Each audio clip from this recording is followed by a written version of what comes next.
India میں کہاں پہ ٹی زیادہ پروڈیوس ہوتی ہے، کچھ اسپیسیفک ایریاز ہی ہیں بس. اگر آپ دیکھیں گے ایک تو سب سے زیادہ انڈیا میں نمبر 1 پہ جو ٹی پروڈیوسنگ ریجن ہے وہ ہے ناردرن ویسٹ بنگال یا Assam, north eastern waste Bengal اور آسام. تو نارتھ ایسٹرن ویسٹ بنگال کا کون سا پارٹ؟ دارجلنگ، سب سے فائنسٹ ٹی انڈیا میں وہاں پہ پروڈیوس ہوتی ہے.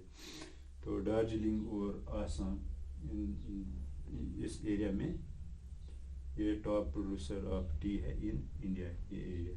اس کے بعد اگر آپ دیکھیں گے ساؤتھ انڈیا میں نیلگری ہلز تامل ناڈو میں، تو سوری تھوڑا یہاں پہ نیلگری ہلز میں ٹی پروڈیوس ہوتی ہے. تو ان دونوں ایریاز میں کامن کیا ہے، ان میں یہ جو دونوں ایریاز ہیں تھوڑا ہلی ہے، وہ سلو تھوڑا رولنگ پلینز ایسے. تو اس میں کیا فائدہ ہے، ٹی کے لیے سٹیننگ واٹر، ٹی کے لیے بھی سٹیننگ واٹر، جیسے ویٹ کے لیے ہم نے دیکھا تھا، ٹی کے لیے بھی سٹیننگ واٹر میز کے لیے ہم نے دیکھا تھا، ٹی کے لیے بھی سٹیننگ واٹر بہت ہی نقصان دہ ہوتا ہے. تو اس لیے اگر ہم رولنگ ایریاز پہ ہم ٹی کلٹیویٹ کریں گے تو یہاں پہ واٹر سٹینڈنگ نہیں رہتا ہے، جمع نہیں رہتا ہے، واٹر سیدھے نیچے سلوپ کے اگینسٹ فلو ہوتا ہے اگر رین فال ہوگی. تو ان رولنگ پلینز میں یا انڈیولیٹنگ سلوپس پہ ٹی کلٹیویٹ ہوتی ہے. تو یہ ہو گیا ایک ریکوائرمنٹ اس کا، لینڈ ریکوائرمنٹ کیا ہے. اگر آپ دیکھیں گے اس کے لیے ٹیمپریچر ریکوائرمنٹ اگر آپ ٹی کی دیکھیں گے 25 to 30 ڈگری سینٹی گریڈ ہے اس کی ٹیمپریچر ریکوائرمنٹ. تو رین فال ریکوائرمنٹ اگر آپ دیکھیں گے، رین فال ریکوائرمنٹ بھی اس کی ہے آلموسٹ 150 سینٹی میٹر اینول رین فال ہونی چاہیے اس ایریا میں. اگر آپ یہ دونوں ایریاز دیکھیں گے یہاں پہ بھی رین فال بہت ہی زیادہ ہوتی ہے نارتھ ایسٹرن انڈیا میں. اگر وہاں کی ویجیٹیشن آپ دیکھیں گے ٹراپیکل ایور گرین ویجیٹیشن ہے وہاں پہ، کیونکہ وہاں پہ رین فال بہت زیادہ ہوتی ہے. اسی ایریا میں گارو کھاسی جینتی ہے وہ موسم رام، جہاں پہ انڈیا میں سب سے زیادہ رین فال ریکارڈ کی جاتی ہے، وہ اسی ایریا میں وہ جگہ. تو یہاں پہ بہت ہی انٹینس رین فال ہوتی ہے. اسی طرح سے نیلگری ہلز میں بھی، کیونکہ ویسٹ بنگال یہ ویسٹرن گھاٹس کے آس پاس ہے، اور جو ریٹریٹنگ مونسون ہے اس میں تامل ناڈو، اس کی وجہ سے تامل ناڈو میں جو رین فال ہوتی ہے، تو اس کی وجہ سے بھی نیلگریز میں رین فال بہت زیادہ ہوتی ہے. تو آلموسٹ 150 سینٹی میٹر ہونی چاہیے رین فال ٹی پروڈیوسنگ ایریاز میں.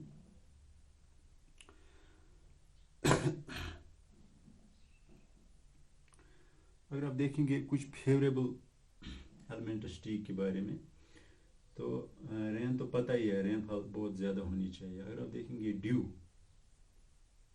شبنم، ڈیو بھی فیوریبل ہے ٹی کی رائپننگ کے لیے، ٹی کی گڈ گروتھ کے لیے.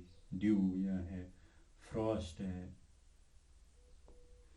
تو یہ چیزیں ٹی کے لیے بہت ہی اچھی ہیں. تو رولنگ وہ ہم نے بتا دیا آپ کو، جیوگرافی کی لینڈ ریکوائرمنٹ کیا ہے، ٹیمپریچر ریکوائرمنٹ کیا ہے، رین فال ریکوائرمنٹ کیا ہے، تو کلائمیٹک ریکوائرمنٹ بھی ہم نے دیکھ لیا.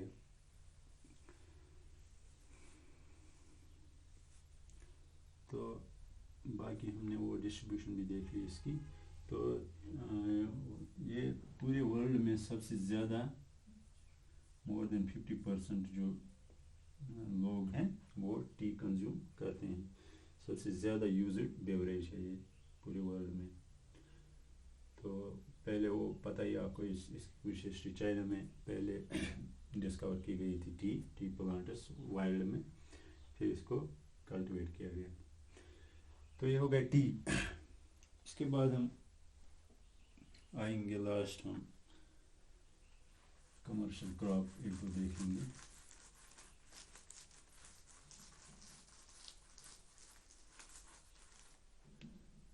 کمرشل کراپ میں ہم دیکھیں گے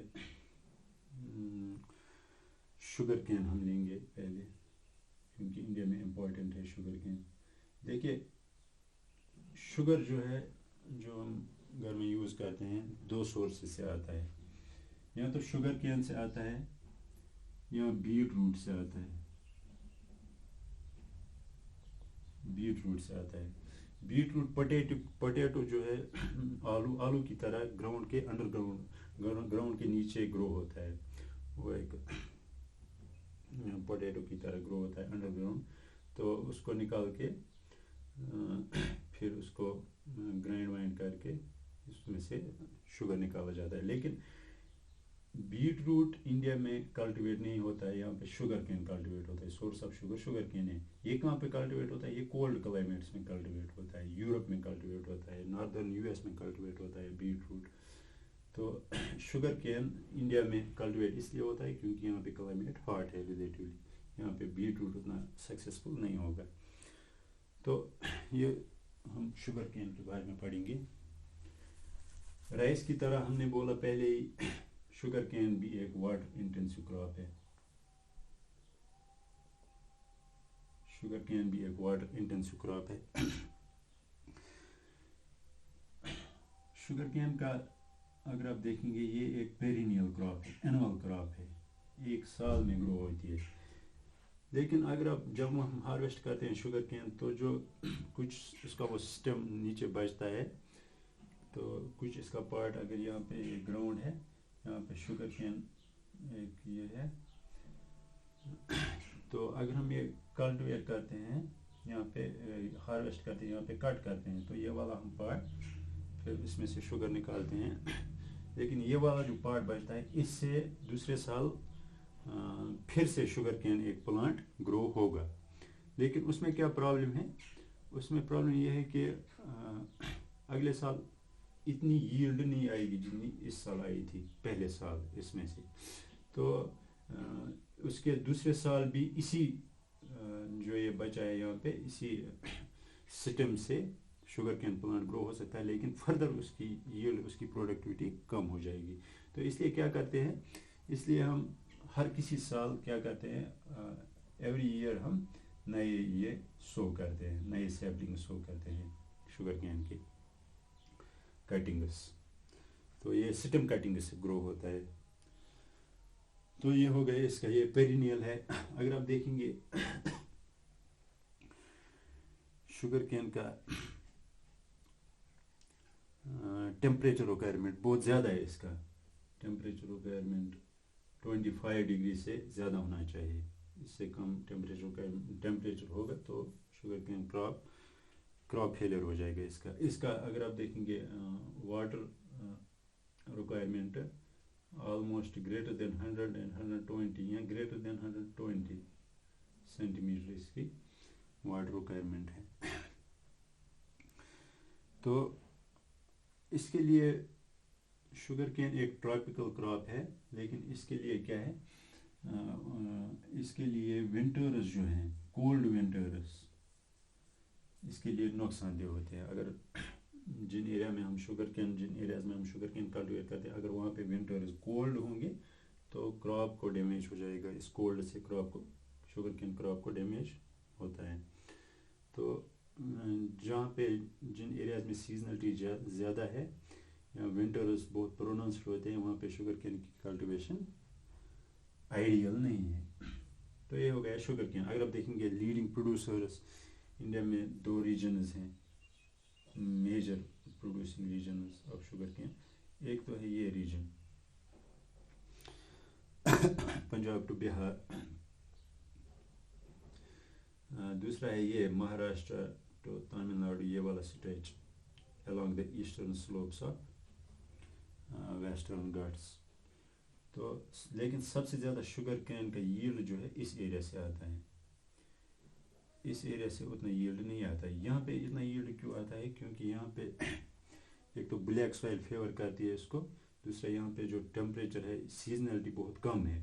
یہاں پہ پنجاب ٹو بہار جو ہے ونٹرس تھوڑا پروننسڈ ہوتے ہیں as compare to this region. یہاں پہ ونٹرس پروننسڈ اتنے نہیں ہوتے ہیں کیونکہ پیننسولر پارٹ ہے, اوشن کا انفلوئنس رہتا ہے, تو اور یہ اکویٹر کے نزدیک ہے.